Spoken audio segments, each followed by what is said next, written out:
Pertama, kita fokus pada isu utama, iaitu isu kuasa, isu tanah, isu kedaulatan.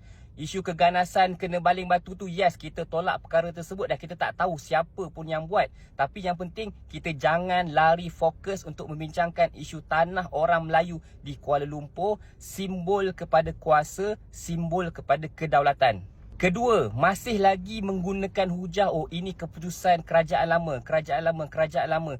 Yes, kalau kita nak salahkan orang lama sampai ke zaman Jepun, zaman British pun kita boleh salahkan mereka. Kenapa mereka datang jajah negara kita? Kenapa mereka bawa masuk orang lain ke dalam negara kita? Itu kalau kita nak salahkan orang lama. Kerajaan PH ke, kerajaan PN ke, perpaduan ke, campuran ke, Najib Razak ke, memang kita boleh salahkan orang lain. Tetapi apa yang berlaku pada hari ini adalah zaman kita. Be present, be on the moment. Apa yang kita boleh buat untuk bantu mereka. Bukan lagi kita menuding jari kepada orang lain. Saya muncul dalam isu tanah ini sebab saya nak lakukan sesuatu untuk bangsa Melayu, untuk rakyat Malaysia. Ketiga, isu pampasan. Elakkan daripada mengulas perkara yang kita tak tahu. Saya sendiri mendengar cakap peguam dan saya tak faham, dan peguam pun cakap jangan cakap kalau tak tahu.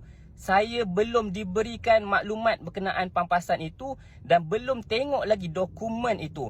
Katanya ada 3 jenis. Ada yang bersetuju dan menerima pampasan dan bersetuju untuk dimajukan tanah itu. Yang kedua, ada yang bersetuju, ada yang menerima pampasan dan membantah. Dan ada yang tidak menerima pampasan dan juga membantah. Jadi saya tak nak ulas lanjut berkenaan pampasan kerana belum tengok dokumen berkenaan pampasan ini. Dan yang keempat paling penting kita kena faham ialah penduduk telah pun memfailkan rayuan ke mahkamah. Jadi, dan pada masa yang sama, pemaju juga ada surat daripada mahkamah untuk melaksanakan apa yang berlaku semalam.